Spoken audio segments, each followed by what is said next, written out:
All right, let's jump right in. When most of us hear blockchain, our minds immediately go to cryptocurrencies, right? Bitcoin, Ethereum, that whole world. But that's really just the tip of the iceberg. Today, we're going to look past all that and explore the next chapter for distributed ledgers, these incredible new systems that are being built to solve some very specific, very real problems that have nothing to do with digital cash. And this question, this is really the jumping off point for everything else. Think about it. A public, totally transparent ledger is amazing for something like a global currency. But what if you're a business? Do you really want all your competitors peeking at every single transaction you make? Every detail of your supply chain? No way. You need privacy. You need confidentiality. So, just like with any revolutionary tech, when people started trying to apply the original blockchain model to new things, they started running into some growing pains. It became pretty clear pretty fast that this was not a one-size-fits-all solution. And really, it all boiled down to two massive challenges that needed two completely different kinds of answers. So you have these two problems on opposite ends of the spectrum. On one side, you've got the high-stakes world of big business, where companies need to work together, but privacy is absolutely everything. And on the other side, you have this huge, sprawling world of the Internet of Things, or IoT. We're talking billions of tiny devices that need to send little bits of data or value, and paying a transaction fee every single time is, well, it's just a non-start. Okay, so let's tackle that first problem, the business world. How do you get all the awesome benefits of a shared, unchangeable ledger, but wrap it in a layer of privacy and security? Well, the answer came from a huge project called Hyperledger. First thing you need to know is that Hyperledger isn't just one single blockchain. It's better to think of it like a giant open-source greenhouse, hosted by the Linux Foundation, where all these different tools and frameworks for business-focused ledgers can grow. And while there's a lot of cool stuff in there, the real star of the show, and what we're going to focus on, is Hyperledger Fabric. See, Fabric was built from the ground up with business in mind. It is not a public free-for-all. It's a private permissioned network. It's modular, so you can kind of plug and play the components you need, which makes it super flexible. But its real killer feature, the thing that makes it all work, is the incredibly powerful system it has for privacy and permissions. So how does it all actually work? I mean, how do you create what's basically a private blockchain country club for businesses? Well, it all comes down to a few key pieces of architecture that work together to build a world of trust and confidentiality. The absolute heart of Fabric's privacy model is this brilliant idea called channels. Instead of one big ledger that everyone can see, you create these little private subledgers. So if two companies in a supply chain need to do business, they just spin up a channel just for them. Their transactions are totally invisible to anyone else on the network. It's genius. Now, to make these channels work, you need three key players. First, you've got the peers. These are the nodes that each company runs. They hold the ledger and run the smart contracts, which, by the way, are called chain code in the Fabric world. Then you have the orderers. Think of them as the neutral traffic cops that put transactions in the right order. And finally, and this is crucial, you have the certificate authorities, or CAs.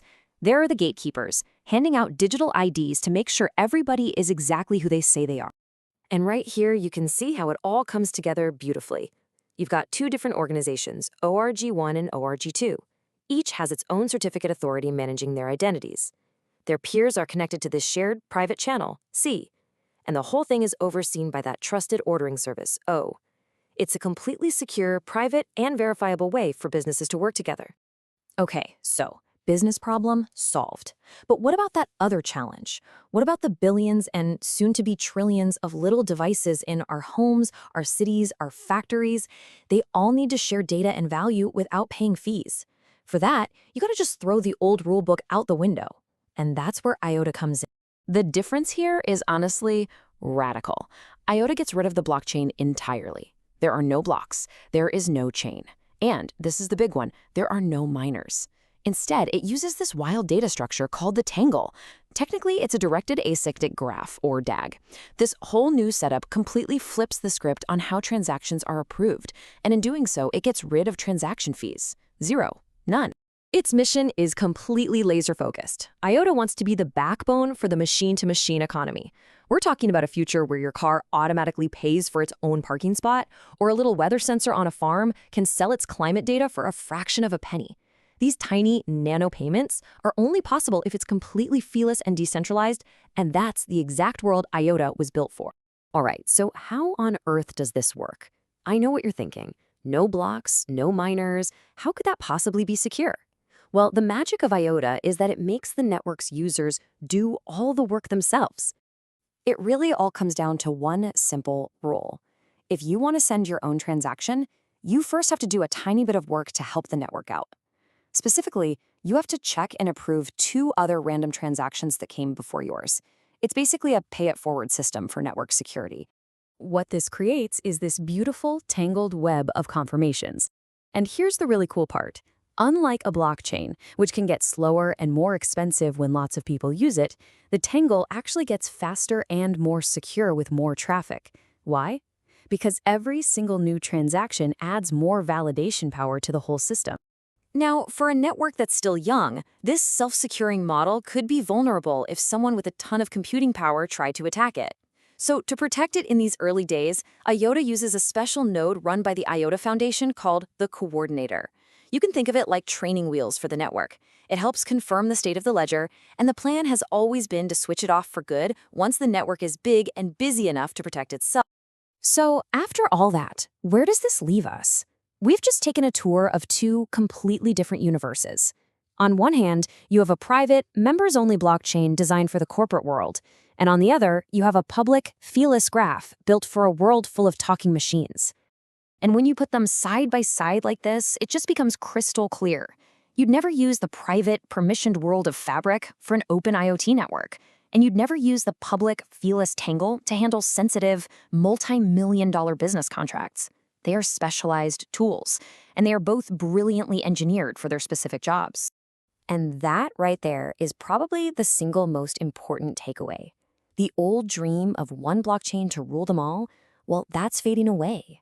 What's taking its place is this rich, diverse ecosystem, a whole toolbox full of different kinds of ledgers.